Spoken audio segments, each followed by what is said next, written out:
Salut, dis-moi, est-ce que tu t'es déjà demandé comment ça marche une ampoule? Comment un si petit truc peut faire autant de lumière dans ta chambre? Super. Alors, approche un peu, parce qu'aujourd'hui, on va percer ensemble un secret super brillant. C'est une petite aventure qui va tout nous éclairer, promis. Allez, c'est parti pour l'exploration. On va faire un voyage incroyable. On va devenir tout petit, pour aller voir ce qui se cache à l'intérieur d'une ampoule. Alors, de l'extérieur, une ampoule, c'est assez simple, tu vois. Il y a cette grosse bulle en verre, c'est la cloche, elle protège tout ce qu'il y a dedans.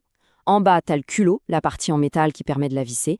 Et à l'intérieur, tu vois ce tout petit fil enroulé sur lui-même? Eh bien, c'est lui, le plus important de tous. Et le voilà, notre star, le super-héros de la lumière. Ce petit fil a un nom, ça s'appelle le filament. Retiens-le bien, car c'est grâce à lui que toute la magie va opérer. Regarde comme il est tout fin. Bon, maintenant qu'on a fait connaissance, on va découvrir le grand secret de ce petit filament. Qu'est-ce qu'il peut bien faire de ses spéciales pour fabriquer de la lumière? Accroche-toi bien, c'est là que tout commence. Alors imagine que l'électricité, c'est comme une course de millions de toutes petites billes super rapides. Quand tu appuies sur l'interrupteur, hop, elles entrent dans l'ampoule par le culot et elles foncent à toute vitesse vers le filament. Mais là, surprise, le filament est super étroit, alors il se met en travers de leur chemin et il essaye de toutes les ralentir, un peu comme s'il leur disait « Eh oh, pas si vite tout le monde !» Et qu'est-ce qui se passe quand on essaye de freiner plein de monde d'un coup? Eh bien, ça crée un énorme embouteillage. Toutes les petites particules d'électricité se bousculent, elles se frottent les unes contre les autres, et tout ce bazar, ça fait chauffer. Ça chauffe, et ça chauffe de plus en plus fort. Et c'est là que la magie arrive. Notre petit filament chauffe tellement, mais tellement fort, qu'il n'a plus le choix. Pour se débarrasser de toute cette chaleur, il se met à briller. Il devient une vraie petite étoile à l'intérieur de sa bulle de verre. Tu te rends compte? Le filament peut devenir chaud jusqu'à 2500 degrés. C'est un chiffre gigantesque. Pour te donner une idée, c'est beaucoup, beaucoup plus chaud que la lave qui sort d'un volcan en éruption. C'est fou, non? Et ce phénomène incroyable, ça porte un nom un peu savant, l'incandescence. Mais en fait, c'est tout simple. L'incandescence, c'est juste quand quelque chose chauffe tellement, tellement fort qu'il se met à fabriquer sa propre lumière. C'est exactement ce que fait le filament. Mais alors, toute l'électricité qui arrive, elle devient quoi? Eh bien regarde, presque toute l'énergie, 95%, se transforme en chaleur. C'est pour ça qu'une ampoule allumée est brûlante et qu'il ne faut jamais, jamais la toucher.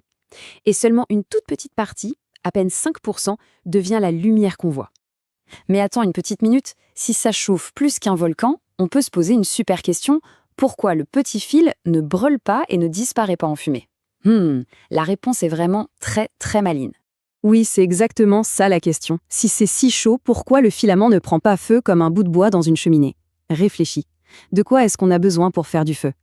Pour allumer une allumette ou faire un feu de camp, il faut un ingrédient secret et indispensable, de l'air.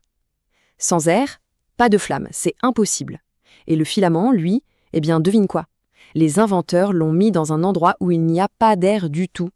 Et voilà l'astuce de génie. À l'intérieur de la cloche en verre, on a aspiré tout l'air. On a fait le vide. Et comme il n'y a plus d'air du tout, le filament ne peut absolument pas brûler. Il peut chauffer autant qu'il veut, devenir tout rouge, puis tout blond, et briller très fort sans jamais prendre feu. Malin, hein? Et voilà, le secret est dévoilé. C'est juste un petit fil qui fait un embouteillage avec l'électricité, qui chauffe plus fort qu'un volcan, et qui brille tranquillement parce qu'il n'y a pas d'air pour le brûler. Alors maintenant, quand tu allumeras la lumière, tu sauras exactement toute la magie qui se passe à l'intérieur. C'est cool, tu ne trouves pas? Mais attention, l'histoire n'est pas tout à fait finie. Tu as peut-être remarqué que les ampoules plus modernes, elles, ne chauffent presque pas. Alors, si elles ne font pas d'embouteillage pour chauffer, comment font-elles pour briller? Ah, ça, c'est une autre histoire et un autre secret lumineux à découvrir.